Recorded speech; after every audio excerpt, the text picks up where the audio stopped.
₹1000 start ചെയ്യാം food business. നമ്മളുടെ വീഡിയോയുടെ ഹെഡിങ് ആണ്. നിങ്ങൾക്ക് ഒരു പക്ഷേ വിശ്വസിക്കാൻ പറ്റിയെന്ന് വരില്ല. പക്ഷേ ഈ വീഡിയോ കൃത്യമായിട്ട് മുഴുവനായിട്ട് കണ്ടു കഴിഞ്ഞാൽ നിങ്ങൾക്ക് മനസ്സിലാകും ഇതും സംഭവിക്കും എന്നുള്ളത്.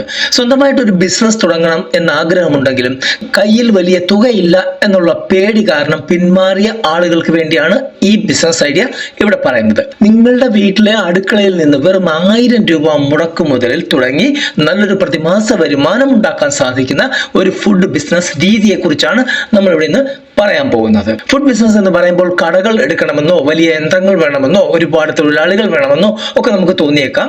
എന്നാൽ തുടക്കത്തിൽ ചെറിയ തുകയിൽ ലളിതമായിട്ട് തുടങ്ങി കസ്റ്റമേഴ്സ് കൂടുമ്പോൾ ബിസിനസ് വിപുലീകരിക്കുന്നതാണ് ബുദ്ധിപരമായ രീതി. തുടക്കത്തിൽ ഉണ്ടാക്കാൻ എളുപ്പമുള്ളതും കേടുവരാതെ സൂക്ഷിക്കാൻ കഴിയുന്നതുമായ ഉൽപ്പന്നങ്ങൾ തിരഞ്ഞെടുക്കുന്നതാണ് നല്ലത്.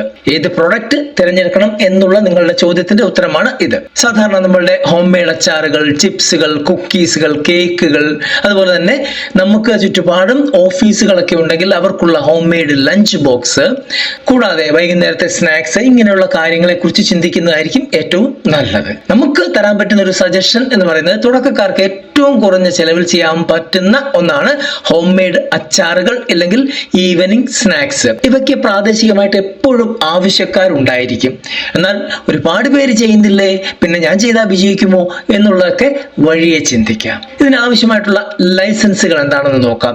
വീട്ടിലാണ് ചെയ്യുന്നതെങ്കിലും ഭക്ഷണ സാധനങ്ങൾ വിൽക്കുമ്പോൾ ചില നിയമപരമായ കാര്യങ്ങൾ ശ്രദ്ധിക്കേണ്ടതായിട്ടുണ്ട്. അതിന് ഒന്നാമത്തേതാണ് FSSAI രജിസ്ട്രേഷൻ. ഫുഡ് ബിസിനസ് ചെയ്യുന്ന ഏതൊരാൾക്കും FSSAI നിർബന്ധമാണ്. ഇതിനെക്കുറിച്ചുള്ള ഡീറ്റെയിൽഡ് വീഡിയോ നമ്മളുടെ ചാനലിലുണ്ട്, കയറി കണ്ടു നോക്കുക. FSSAI എന്നടിച്ചു കൊടുത്താൽ മാത്രം മതിയാകും. വർഷത്തിൽ 12 ലക്ഷം രൂപ വരെ വിറ്റ് വരെയുള്ള ചെറുകിട ബിസിനസ്സുകൾക്ക് ബേസിക് FSSAI രജിസ്ട്രേഷൻ മതിയാകും. അതായത് നമ്മൾ സ്റ്റാർട്ട് ചെയ്യുകയാണ്, നമുക്ക് ബേസിക് ലൈസൻസ് മതിയാകും. ഇതെങ്ങനെയാണ് അപേക്ഷിക്കേണ്ടത് എന്ന് ഓൾറെഡി പറഞ്ഞു കഴിഞ്ഞു. അതിനുള്ള ഡീറ്റെയിൽസ് നമ്മൾ കൃത്യമായിട്ട് വീഡിയോയിൽ കാണിച്ചിട്ടുമുണ്ട്, കൊടുത്തിട്ടുമുണ്ട്. പിന്നെ ശ്രദ്ധിക്കേണ്ട ഒരു കാര്യം, വൃത്തിയുള്ള അന്തരീക്ഷത്തിൽ ഭക്ഷണം തയ്യാറാക്കുക എന്നുള്ളതാണ്.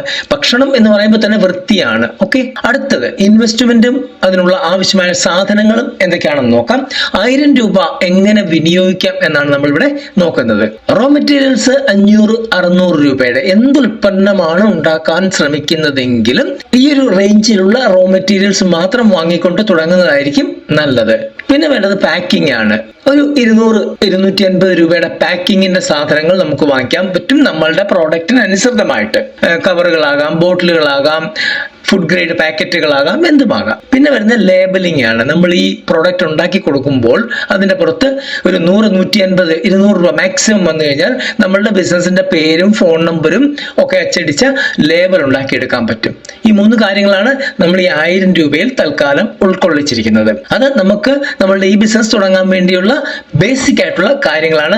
ബിസിനസ് വരുന്നതേ ഉള്ളൂ. തുടക്കത്തിൽ നമുക്ക് നമ്മുടെ വീട്ടിലുള്ള പാത്രങ്ങളും സൗകര്യങ്ങളും തന്നെ ഉപയോഗിച്ച് വേണം ഇത് ചെയ്യാനായിട്ട്. എക്സ്ട്രാ അതിനുവേണ്ടി ₹1 പോലും മുടക്കാതിരിക്കുക.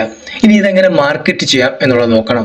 ആർക്ക് വേണമെങ്കിലും ഒരു പ്രോഡക്റ്റ് ഉണ്ടാക്കാം, പക്ഷെ അത് മാർക്കറ്റിൽ വിറ്റുപോകുക എന്നുള്ളതാണ് പ്രധാനം. ഈ വിറ്റുപോകാത്ത പ്രോഡക്റ്റ്, അതായത് ഒരാൾ തുടങ്ങിയിട്ട് അവർ പെട്ടെന്ന് നിർത്തിപ്പോകുന്നതിന്റെ കാരണം ഈ മാർക്കറ്റിംഗ് എന്നുള്ള ടെക്നോളജി അവർക്ക് അറിയാൻ പാടില്ല എന്നുള്ളത് കൊണ്ടാണ്. ഉൽപ്പന്നം ഉണ്ടാക്കുന്നതിനേക്കാൾ പ്രധാനമാണ് അത് ആളുകളിലേക്ക് എത്തിക്കുക എന്നുള്ളത്. ആദ്യം നമുക്ക് ഒരു ഡിജിറ്റൽ പോസ്റ്റർ തയ്യാറാക്കാം. ആ പോസ്റ്ററിന് നമുക്ക് ക്യാൻവ പോലെയുള്ള ആപ്പുകളുണ്ട്.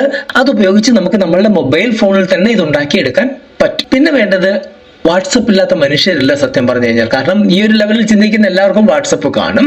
വാട്സപ്പിൽ ബിസിനസ് അക്കൗണ്ട് തുടങ്ങണം. അതുണ്ടാക്കി നമ്മളുടെ പ്രദേശത്ത്, അതായത് ഒരു 5-10 കിലോമീറ്റർ ചുറ്റളവിലുള്ള ആളുകളിലേക്ക്, ഗ്രൂപ്പുകളിലേക്ക് ഒക്കെ നമ്മുടെ സ്റ്റാറ്റസും നമ്മുടെ ഡീറ്റെയിൽസും ഒക്കെ നമുക്ക് പെട്ടെന്ന് ഡിസ്ട്രിബ്യൂട്ട് ചെയ്യാൻ പറ്റുന്നതാണ് വാട്സപ്പ് ബിസിനസ് എന്നുള്ള സംഭവം. ഇതൊക്കെ അറിയാൻ പാടില്ല എന്ന് മാത്രം പറയരുത്. നിങ്ങൾക്കറിയാൻ പാടില്ലെങ്കിൽ നിങ്ങളുടെ വീട്ടിലുള്ള കുട്ടികളോട് ചോദിച്ചാൽ മതി. അവർ വൃത്തിയായിട്ട് പറഞ്ഞും തരും, പഠിപ്പിച്ചും തരും. പിന്നെ സാമ്പിളുകൾ നൽകുക എന്നുള്ളതാണ്. മാക്സിമം ഒന്ന് നമ്മളുടെ ഏരിയയിലുള്ള ഷോപ്പുകളോ എവിടാണോ ഈ പ്രോഡക്റ്റ് വിൽക്കാൻ നിങ്ങൾ ഉദ്ദേശിക്കുന്നത് അവിടെ വിസിറ്റ് ചെയ്ത് അവർക്ക് സാമ്പിൾ നൽകുന്നതായിരിക്കും നല്ലത്. സാമ്പിൾ നൽകിയാൽ മാത്രം പോരാ, അതിനുശേഷം അവരുടെ ഫീഡ്ബാക്ക് കൂടെ നമ്മൾ വാങ്ങിക്കേണ്ടതായിട്ടുണ്ട്. ഇനി വരുന്ന കസ്റ്റമർ റിവ്യൂസ് ആണ്. അത് പ്രൊഡക്റ്റ് വിറ്റതിന് ശേഷമേ വരത്തുള്ളൂ. കുറേശ്ശെങ്കിലും നമ്മൾ വിൽക്കുകയാണെങ്കിൽ അതിനുശേഷം അവരുടെ അഭിപ്രായങ്ങൾ എടുത്തിട്ട് സോഷ്യൽ മീഡിയ വഴി പ്രചരിപ്പിക്കണം. അതിന് നമുക്കൊരു ഫേസ്ബുക്കിന്റെ പേജ് തുടങ്ങാം, വാട്സപ്പിൽ സ്റ്റാറ്റസ് ഇടാം, അങ്ങനെ കുറെ കാര്യങ്ങൾ നമുക്ക് ഫ്രീ ആയിട്ട്, ഇതെല്ലാം ഫ്രീ ആണ്, ചെയ്യാൻ പറ്റും. ഇനി മെയിൻ കണ്ടന്റ് ആണ് ലാഭം എത്ര കിട്ടും. ഫുഡ് ബിസിനസ്സിൽ സാധാരണയായിട്ട് 30% മുതൽ 50% വരെ ലാഭ മാർജിൻ ലഭിക്കാറുണ്ട്. ഉദാഹരണത്തിന് നിങ്ങൾ 100 രൂപ നിർമ്മാണ ചെലവ് വരുന്ന ഒരു ഉൽപ്പന്നം ഉണ്ടാക്കുകയാണെങ്കിൽ 150, 160 രൂപ വരെയൊക്കെ വില മേടിച്ച് ഇത് വിൽക്കാൻ പറ്റും. തുടക്കത്തിൽ നമുക്ക് ഒരു 5 മുതൽ 10 ഓർഡർ വരെ ലഭിച്ചാൽ പോലും, അങ്ങനെ ആ ഒരു രീതിയിൽ നമ്മൾ തുടങ്ങിയാൽ പോലും പ്രതിമാസം നല്ലൊരു തുക നമുക്ക് വരുമാനമായിട്ട് കണ്ടെത്താൻ പറ്റും. ഓർഡറുകൾ കൂടുന്നതനുസരിച്ച് വരുമാനവും വർദ്ധിക്കും. ഇവിടെ പറഞ്ഞു വന്നത് ഒരു ചിന്ത മാത്രമാണ്. നിങ്ങളുടെ ചുറ്റുപാടും വിറ്റുപോകുന്ന പ്രോഡക്റ്റ് എന്താണെങ്കിലും തിരഞ്ഞെടുക്കാവുന്നതാണ്. അതുകൊണ്ടാണ് ഒരു സജഷൻ തരാത്തത്. വലിയ മുതൽ മുടക്കില്ലാതെ സ്വന്തം അധ്വാനവും കൃത്യമായ മാർക്കറ്റിംഗും ഉണ്ടെങ്കിൽ ആർക്കും വിജയകരമായി ചെയ്യാൻ പറ്റുന്ന ഒന്നാണ് ഈ ബിസിനസ്. ഇന്ന് തന്നെ ചെറിയ രീതിയിൽ ഒന്ന് പ്ലാൻ ചെയ്ത് മുമ്പോട്ട് പോവുക. വീട്ടിൽ ഹസ്ബൻഡാണ് കേൾക്കുന്നതെങ്കിൽ വൈഫുമായിട്ട് ആലോചിക്കുക, കുട്ടികൾ മുതിർന്നവരാണെങ്കിൽ അവരുമായിട്ട് ആലോചിക്കുക. എല്ലാവരുടെയും ഒരു സഹകരണത്തിലൂടെ നിങ്ങൾക്കും നിങ്ങളുടെ വീട്ടിൽ നിന്ന് വെറും 1000 രൂപയ്ക്ക് ഇത് തുടങ്ങാൻ പറ്റും. ലാഭകരമായിട്ട് മുമ്പോട്ട് കൊണ്ടുപോകാൻ പറ്റും. 1000 ലാഭം മേടിച്ച് മുമ്പോട്ട് പോകാൻ പറ്റും. നല്ല രീതിയിൽ നിങ്ങളുടെ ബിസിനസ് സംരംഭങ്ങൾ മുമ്പോട്ട് പോകട്ടെ എന്ന് പ്രാർത്ഥിച്ചുകൊണ്ട് നിർത്തുന്നു. നന്ദി, നമസ്കാരം.